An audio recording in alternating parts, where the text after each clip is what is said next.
परीक्षण रोक्न भारतीय दबाव नआएको प्रधानमन्त्री ओलीको दाबी झुटो साबित। उद्योग मन्त्री यादव भन्नुहुन्छ सचिवहरूको गल्तीले सरकार विवादमा पर्यो। त्रिभुवन विश्वविद्यालय कर्मचारीले घुस लिएर परीक्षा अनुत्तीर्णलाई पास भएको शैक्षिक प्रमाणपत्र दिएको खुलासा। परीक्षा नियन्त्रण कार्यालयका अधिकृत सहित 3 जना विरुद्ध मुद्दा दायर। संसदीय सुनवाई समितिद्वारा प्रस्तावित 4 जना राजदूतको नाम सर्वसम्मतिले अनुमोदन। भेनेजुएलामा राजनीतिक सङ्कट समाधानका लागि सरकार र विपक्षी पार्टीबीच उच्च स्तरीय वार्ताको तयारी। नर्वेले मध्यस्थता गर्ने। र एसएससी अन्डर-19 इस्टर्न रिजन क्रिकेट प्रतियोगिताको उपाधिका लागि नेपालले हङकङसँग प्रतिस्पर्धा गर्दै विश्वकप क्रिकेटको पहिलो सेमिफाइनलमा भारत र न्युजिल्यान्ड भिड्ने। नमस्कार, कान्तिपुर डायरीका साथमा साथी शर्मिला र म प्रतीक्षा। सुरु गरौँ मुख्य प्रसङ्गबाट। प्रधानमन्त्री केपी शर्मा ओलीले विषादी परीक्षण रोक्न भारतको दबाव नआएको दावी गरेको ठिक एक साता अघि नै भारतीय दूतावासले परराष्ट्र मन्त्रालयलाई दबावमूलक पत्र पठाएको खुलेको छ। नेकपा संसदीय दलको गत शनिबारको बैठकमा ओलीले तरकारीमा विषादी परीक्षण रोक्न कुनै पत्र नआएको दावी गर्नुभएको थियो, जबकि काठमाडौँ स्थित भारतीय दूतावासबाट परराष्ट्रलाई सम्बोधन गर्दै असार 14 को मितिमा पठाएको पत्र हिजो सञ्चार माध्यमहरूमा सार्वजनिक भएको छ। पत्र सार्वजनिक भएसँगै प्रधानमन्त्रीले यसबारे जानकारी नै नभएको बताउनु भएको हो वा जानकारी पाएर पनि लुकाउन खोज्नु भएको हो भन्ने प्रश्न उठेको छ। उद्योग वाणिज्य तथा आपूर्ति मन्त्री मातृका यादवले हिजो पत्रकार सम्मेलन मार्फत यस प्रकरणमा सचिवहरूले आफूहरूलाई गुमराहमा राखेको भन्ने अभिव्यक्ति दिनुले सरकारी निकायबीचको समन्वयमा पनि संशय बढेको छ। शनिबारको बैठकमा नेकपाका सांसदले पत्रबारे सुईको पाएर नै सरकारले भारतसँग झुकेर विषादी परीक्षण रोकेको हो भन्ने प्रश्न गरेका थिए। जवाफमा ओलीले भन्नुभएको थियो कसैको दबावमा विषादी परीक्षणबाट सरकार पछि हटेको होइन, भारतबाट पत्र आयो रे, खोइ कसलाई आयो पत्र, कसले पढ्यो पत्र, मलाई थाहा छैन। सो अभिव्यक्तिबारे प्रधानमन्त्रीका प्रेस सल्लाहकार कुन्दन अर्यालसँग प्रश्न गर्दा उहाँले कान्तिपुरसँग भन्नुभयो प्रधानमन्त्रीले त्यो बेलाको सन्दर्भमा बोल्नुभएको हो, तर के स्पष्ट हुनुपर्छ भने कुनै पत्रका कारण नभई हामी आफ्नै प्राविधिक क्षमता कम भएकाले रोकिएको हो भन्ने प्रधानमन्त्रीको भनाइको आशय हो।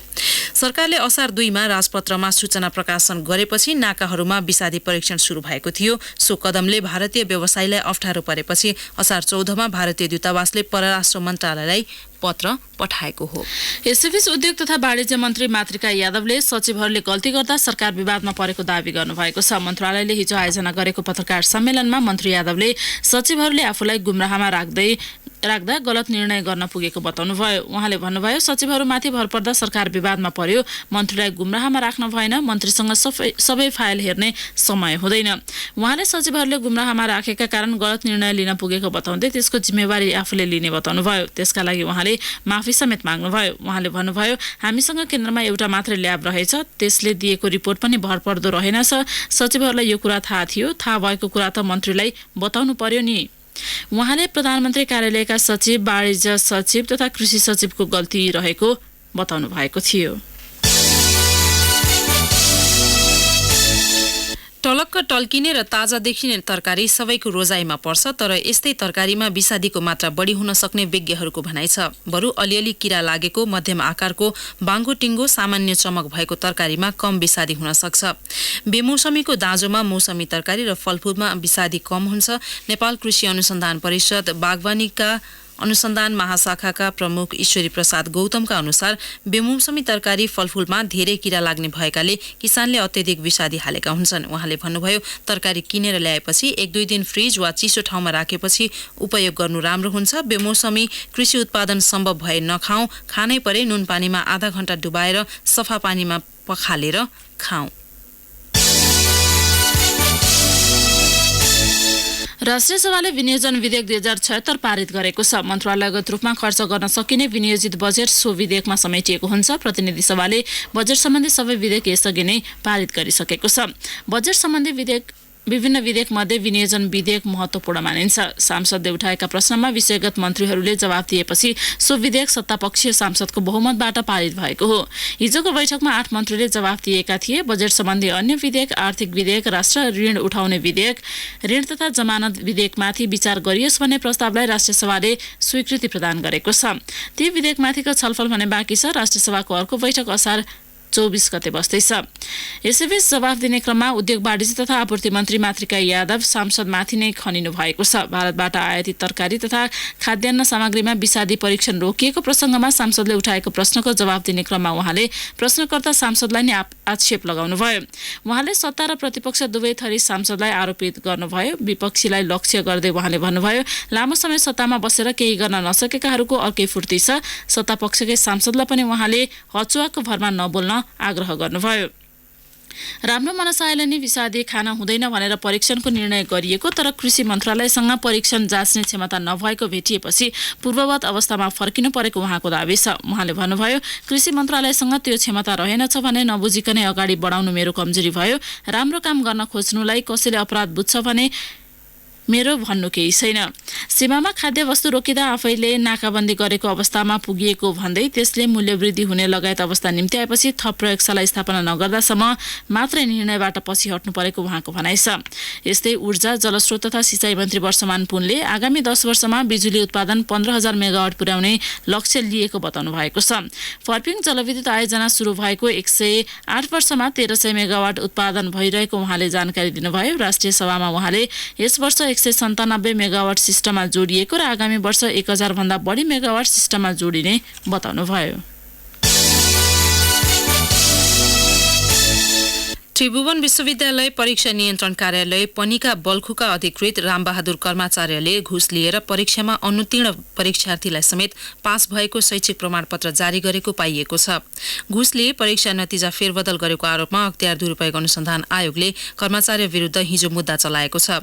उनी सहित भक्तपुर क्याम्पस दुधपाटीका शिक्षण सहायक सुरेन्द्र प्रसाद कोइराला र अर्का एक परीक्षार्थी केदार भट्टराई विरुद्ध पनि मुद्दा परेको छ। कोइरालाले पनिकाबाट मानविकी संकायका 3 विषयमा नम्बर थपाएर प्रमाणपत्र लिएका थिए। उनी अधिवक्ता समेत हुन्। परीक्षाको परिणाममा फेरबदल गर्न कर्मचारी र कोइराला बीच 4,50,000 रुपियाँ लेनदेन भएको पाइएको अख्तियारको भनाइ छ। कर्मचारी पनिका गोप्य शाखाका मानविकी संकायका अधिकृत हुन्। स्नाकोत्तर मानविकी संकायको अर्थशास्त्र, ग्रामीण विकास र सामाजिक शास्त्र विषयको परीक्षाफल प्रकाशनमा नम्बर थपिएको हो। अख्तियारका प्रवक्ता प्रदीप कुमार कोइरालाले भन्नुभयो, अर्थशास्त्रमा गोल्ड मेडल ल्याउने उद्देश्यले अरू परीक्षार्थीको भन्दा बढी नम्बर ल्याउन अनुचित ढंगले नम्बर थपेको पाइएको छ। त्यस्ता व्यक्तिलाई सन् 2019 को विश्वविद्यालयको दीक्षान्त हुँदा प्रथमको हकदार बनाइएको भेटिएको छ। कर्मचारी र कोइराला बीचको मिलेमतोमा 3 संकायका 15वटा विषयमा 3 देखि 50 नम्बरसम्म थपिएको छ। अख्तियारको अनुसन्धानमा तिनै कोइरालाले अर्का परीक्षार्थी भट्टराईको प्रमाणपत्रमा समेत अङ्क थपाएको भेटिएको छ। प्रमाणपत्रमा नम्बर बढाउन कोइरालाले 1,50,000 र भट्टराईको नम्बर थपेका प्रमाणपत्र लिन 3 लाख रुपियाँ घुस लेनदेन गरेका थिए। भट्टराईसँग 3 लाख घुस लिएर उनले गोप्य शाखाका प्रमुख कर्मचारीलाई नम्बर थप्न लगाएका हुन्। भट्टराईलाई अर्थशास्त्रको स्नातकोत्तर तहका 5 विषयमा 10-10 अङ्कका दरले 50 नम्बर थपिएको हो।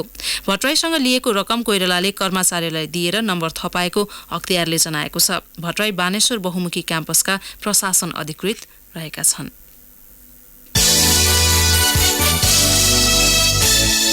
संघीय संसदको सुनवाई समितिले प्रस्तावित 4 जना राजदूतको नाम सर्वसम्मतिले अनुमोदन गरेको छ। मन्त्री परिषदको जेठ 23 को निर्णय अनुसार अस्ट्रेलिया, बंगलादेश, कतार र स्पेनका लागि राजदूत सिफारिस गरिएका महेशराज दाहाल, वंशीधर मिश्र, नारदनाथ भारद्वाज र दावाफुटी शेर्पालाई हिजो सुनवाईपछि समितिले अनुमोदन गरेको हो। समिति सभापति लक्ष्मणलाल कणले भन्नुभयो, योग्यता, अनुभव र क्षमताका आधारमा योग्य देखिएको हुँदा सबैलाई सर्वसम्मत रूपमा अनुमोदन गर्ने निर्णय भएको छ। उनीहरू विरुद्ध समितिमा 2वटा उजुरी परेका थिए। दाहाल र परिवारसँग ग्रीन कार्ड बारे एउटा र प्रस्तावित राजदूतहरू समावेशी रूपमा छनौट हुन नसकेको भन्ने अर्को उजुरी थियो। अस्ट्रेलियाका लागि प्रस्तावित दाहालमाथि उहाँको र पत्नीको अमेरिकामा स्थायी बसोबासको अनुमति पत्र भएको बारेमा प्रश्न उठेको थियो। दाहालको कार्ययोजना प्रस्तुत गरेपछि सांसदहरूले उहाँ र उहाँकी श्रीमतीसँग अमेरिकी ग्रीन कार्ड छ कि छैन भन्ने प्रश्न गरेका थिए। दाहालले ग्रीन कार्ड नभएको स्पष्टीकरण दिनुभएको थियो। दाहाल बाहेक अरूलाई समिति सदस्यले कम प्रश्न सोधेका थिए भने धेरै सुझाव दिएका थिए। शेर्पाको बढी प्रशंसा गरिएको थियो। समिति सदस्य ज्ञानेन्द्र बहादुर कार्कीले राजदूतमा प्रस्तावित हुनसाथ दाहालको चर्चा चुलिएको भन्दै ग्रिन कार्डबारे सोध्नु भएको थियो। समिति सभापति लक्ष्मणलाल कर्णले अन्य सदस्यलाई प्रश्न दोहोर्याएर नसोध्न आग्रह गरे पनि राजेन्द्र श्रेष्ठ, पुष्पा भूषाल, सुमन प्याकुरेल, सुरेन्द्र पाण्डे, पार्वत गुरुङ र योगेश भट्टराईले उही जिज्ञासा राखेका थिए। सांसदहरूको प्रश्नको जवाफ दिने क्रममा दाहालले विभिन्न कार्यक्रममा अमेरिका गए पनि पीआर नलिएको बताउँदै श्रीमतीसँग भने वर्क परमिट मात्र रहेको दावी गर्नुभएको थियो। उहाँले कहीँ कतैबाट ग्रिन कार्ड लिएको प्रमाणित भए आफूले राजदूत पदमा दावी नगर्ने बताउनु भएको थियो। सुनवाईका क्रममा प्रस्तावित राजदूतहरूले द्विपक्षीय सम्बन्ध विस्तार गर्ने, आर्थिक कूटनीतिमा जोड दिने, विदेशी लगानी र लगानीकर्ता भित्र्याउने, नेपालको पर्यटन प्रवर्धन गर्ने, आप्रवासी नेपालीको हकमा लाग्ने जस्ता विषयमा जोड दिएका थिए। कान्तिपुर डायरीमा अब ब्रेकको पालो। ब्रेकपछि अब बाँकी प्रसङ्ग। खाडी स्थित नेपाली दूतावासहरूले रोजगारी गुम्ने डरले खाडीमा रोकिएका घरेलु कामदारलाई दूतावासको जिम्मेवारीमा पुनः श्रम स्वीकृति दिने व्यवस्था मिलाउनु पर्ने बताएका छन्। संसदीय समितिको निर्देशन बमोजिम श्रम, रोजगार तथा सामाजिक सुरक्षा मन्त्रालयले 2072 चैत्र 20 गतेदेखि पुनः श्रम स्वीकृति बन्द गर्दा खाडीमा कार्यरत झण्डै 1,39,000 घरेलु कामदार स्वदेश आउनबाट वञ्चित छन्। बहराइन स्थित नेपाली राजदूत पदम सुन्दासले 3 वर्षदेखि रोकिएको पुनः श्रम स्वीकृति खोल्न ढिला भएको बताउनुभयो। उहाँले भन्नुभयो, दूतावासको जिम्मेवारीमा पुनः श्रम स्वीकृति खोलिदिए हुन्छ। स्पोन्सरले दूतावासमै आएर प्रतिबद्धता जनाएपछि हामी जिम्मा लिन्छौं। बहराइनका सबैजसो उच्च अधिकारीहरूको घरमा नेपाली महिला र पुरुष कार्यरत छन्। बहराइनका प्रधानमन्त्रीको घरमा काम गर्दै आएकी कामदार समेत बिदामा घर फर्किन पाइनन्। घर फिर्न नपाएका घरेलु कामदार हरेक महिना जसो नेपाली दूतावासमा संगठित भएर ज्ञापन पत्र बुझाउन जाने गरेका छन्। केही साता अघि कुवेत स्थित नेपाली दूतावासमा उनीहरूले आफूहरू बिदामा गएर फर्किन पाउनुपर्ने भन्दै राजदूत दुर्गा प्रसाद भण्डारीको ध्यानाकर्षण गराएका थिए। दूतावासहरूले आफ्नो मासिक प्रतिवेदनमा निरन्तर घरेलु कामदार स्वदेश फिर्न नपाउँदा भइरहेको समस्याबारे परराष्ट्र मन्त्रालयलाई जानकारी गराउँदै आएका छन्। तत्कालीन मालपोतका उच्च अधिकारीहरू र राणा परिवारबीच मध्यस्थताको भूमिका निर्वाह गरेपछि पूर्व निर्वाचन आयुक्त सुधीर कुमार शाहले बालटारको ललिता निवासबाट करिब 4 रोपनी जग्गा लिएको खुलेको छ। भूमि व्यवस्थापन तथा सहकारी मन्त्रालयका अनुसार उहाँकी पत्नी उर्मिला शाह र भुवन कुमारी चापागाईको नाममा जग्गा लिएको खुलेको हो।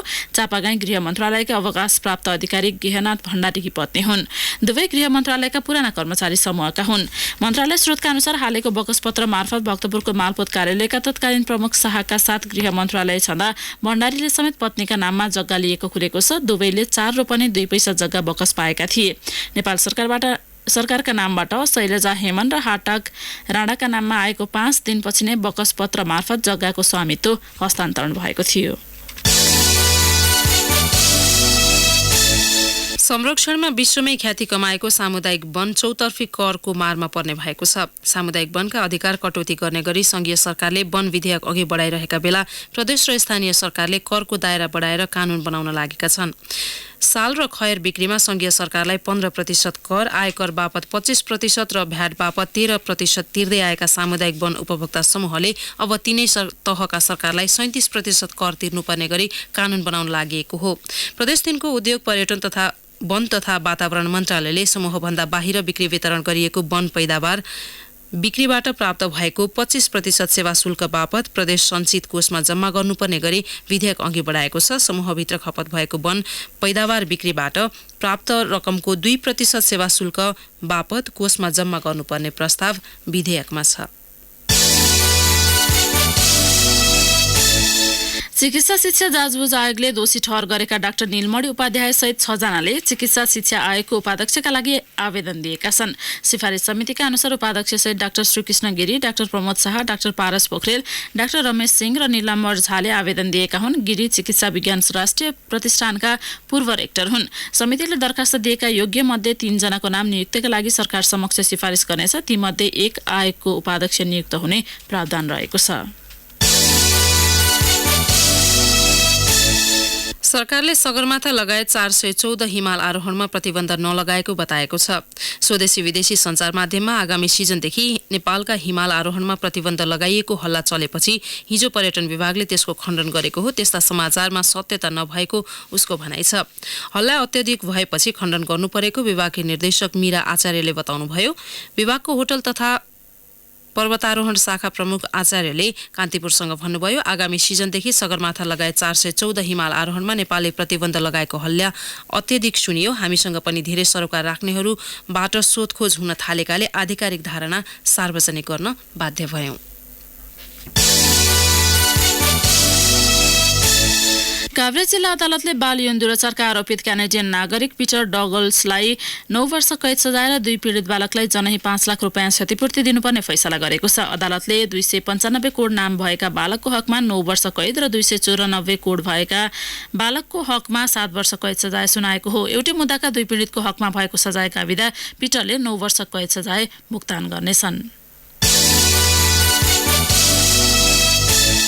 अब केही समाचार संक्षेपमा। प्रहरीको रेकर्डमा मोस्ट वान्टेड नसिम अहमद खानलाई पक्राउ गरिएकोमा नेकपा जिल्ला कमिटीले आपत्ति जनाएको छ। दलका जिल्ला अध्यक्ष झविलाल पोखरेल र सचिव रामचन्द्र शाहले विज्ञप्ति जारी गरेर उनलाई तत्काल रिहा गर्न सरकारसँग माग गरेका छन्। अख्तियार दुरुपयोग अनुसन्धान आयोगले 2 जना विरुद्ध हिजो विशेष अदालतमा भ्रष्टाचार मुद्दा दायर गरेको छ। भोजपुरको हतुवागढी गाउँपालिकाका इन्जिनियर मिछुहाङ किरात र रूपन्देही जिल्ला अदालतकी बाल मनोविज्ञ शान्तिदेवी अधिकारी भूषाल विरुद्ध मुद्दा दायर गरिएको हो। कैलालीको रानी जमरा कुलरिया सिँचाइ आयोजनाको दोस्रो चरण अन्तर्गत लम्कीचुहा नगरपालिकामा नगर विस्तारको काम सुरु भएको छ। अधिग्रहण गरिएको जग्गाको मुआब्जा वितरण नगरी नहर विस्तारको काम सुरु भएको हो। सार्वजनिक खरिद अनुगमन कार्यालयले ठेक्का ओगटेर समयमा काम नगर्ने र गुणस्तरहीन काम गर्ने 5 वटा निर्माण कम्पनीलाई कालो सूचीमा राखेको छ। मातहतका कार्यालयको सिफारिसमा आइतबार सार्वजनिक खरिद ऐन बमोजिम 3 वटालाई 1 वर्ष र 2 वटालाई 2 वर्षका लागि कालो सूचीमा राखिएको हो। कान्तिपुर डायरीमा पुनः ब्रेकको पालो। अब आर्थिक प्रसङ्ग। नेपाल र भारत बीच विद्युत आदान प्रदानका लागि प्रस्तावित 400 केभी क्षमताको न्यू बुटवल गोरखपुर प्रसारण लाइन निर्माणको मोडालिटी 3 महिनामा टुङ्ग्याउने भनिए पनि 5 महिनासम्म नेपाल र भारतका अधिकारीको छलफल जारी छ। पोखरामा माघ 9 र 10 गते बसेको नेपाल भारत ऊर्जा सचिव र सहसचिव स्तरीय संयुक्त निर्देशक समितिको बैठकले 3 महिनाभित्र प्रसारण लाइनको निर्माण मोडालिटीको विषयमा छलफल गरी सुझाव पेश गर्ने निर्णय गरेको थियो। नेपाल विद्युत प्राधिकरण र भारतको केन्द्रीय विद्युत प्राधिकरणले लगानी तथा निर्माण मोडालिटी टुङ्ग्याउने जिम्मा पाएका थिए। आमा, ह्यापी बर्थडे। केही बन्न जिन्दगीमा, केही पाउन, केही गर्न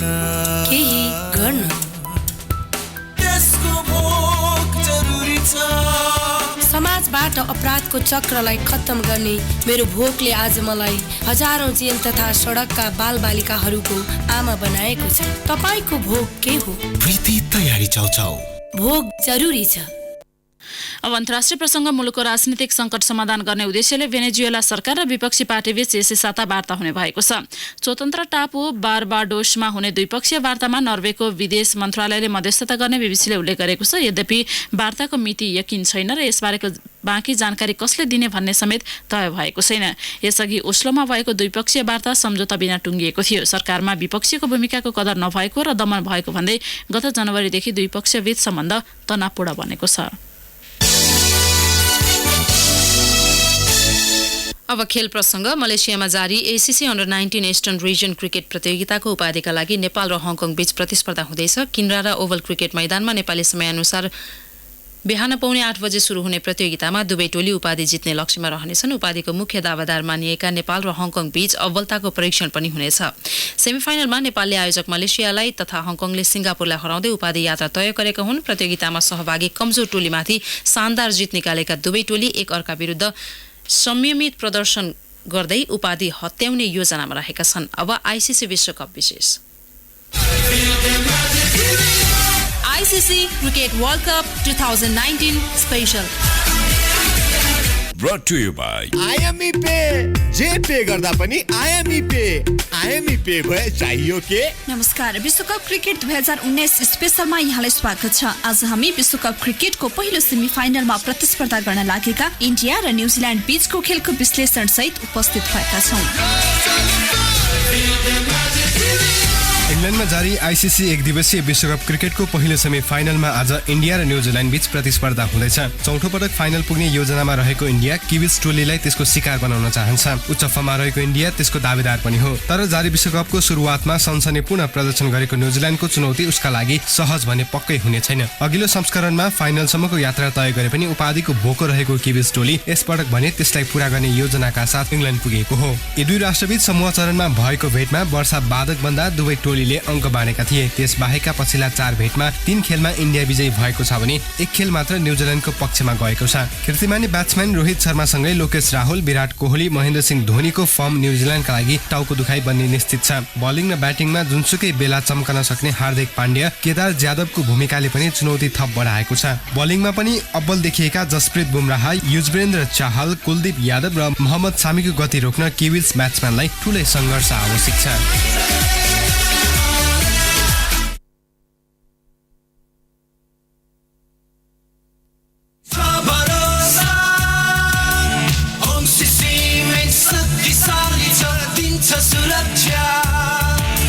जल स्रोतको धनी राष्ट्रलाई, संस्कृतिको धनी देशलाई, वीर नागरिकहरूको नेपाललाई अब बलियो बनाउनु छ, अब बलियो बनाउनु छ। नेपाली सिमेन्ट बजारमा नयाँ आयाम, सर्वाधिक 6000 टन प्रतिदिन उत्पादन क्षमता भएको, नेपालकै ठूलो क्षेत्रफल रहेको सिमेन्ट उद्योग, उच्च स्तरीय खानीबाट उत्पादन हुने साथै वातावरणीय मैत्री भएको हङ्सी सिमेन्ट, शक्तिको प्रतीक। Time check. It's 7 a.m. Brought to you by Hongshi cement, शक्तिको प्रतीक। विश्वकै उत्कृष्ट मध्यका Kane Williamson, Martin Guptill, Henry Nicholls, Tom ल्याथमको ब्याट चल्न सके इन्डियाको चुनौती न्युजिल्यान्डलाई त्यति गाह्रो पनि नहोला। माथिल्लो क्रमका ब्याट्सम्यानलाई कोलिन डी ग्रान्डहोम, कोलिन मुन्ड्रो र जेम्स निस्टेनको साथ पनि आवश्यक छ। जुनसुकै परिस्थितिमा पनि विकेट निकाल्न माहिर ट्रेन्ट बोल्ट, लुकी फर्गुसन, म्याट हेनरी जस्ता बलरबाट न्युजिल्यान्डले ठूलो आशा राखेको छ। इन्डियन क्रिकेटसँग नजिक रहेका खेलाडीकै जमघट बढिरहेकाले न्युजिल्यान्डले केही राहत पनि पक्कै महसुस गरेको छ। तथ्याङ्क र अन्तर्राष्ट्रिय उपाधि जितेको हिसाबमा इन्डिया केही बलियो देखिए पनि न्युजिल्यान्ड पनि हरेक कोणमा त्यसको हकदार टोली हो। दुई मुलुक बीच भएका 107 एक दिवसीय भेटमा इन्डिया 55 खेलमा विजयी भएको छ भने 45 खेल किविज टोलीले जितेको छ। ICC cricket world cup 2019 special. Brought to you by IME pay, जे पे गर्दा पनि आइएमई पे भए चाहियो के। हस्त कान्तिपुर डायरीको यो बुलेटिन अहिलेलाई यहीँ सकिन्छ। साथै शर्मिला र म प्रतीक्षा बिदा हुन्छौँ। नमस्कार।